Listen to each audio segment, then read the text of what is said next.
أم حسبت أن أصحاب الكهف والرقيم كانوا من آياتنا عجبا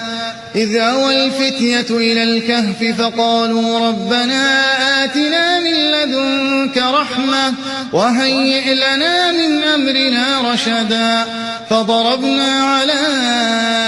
آذانهم في الكهف سنين عددا ثم بعثناهم لنعلم أي الحزبين أحصى لما لبثوا أمدا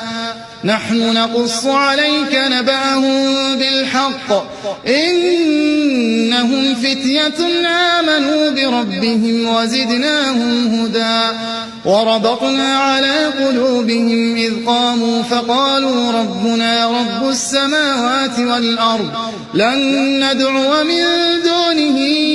إلها لقد قلنا إذا شططا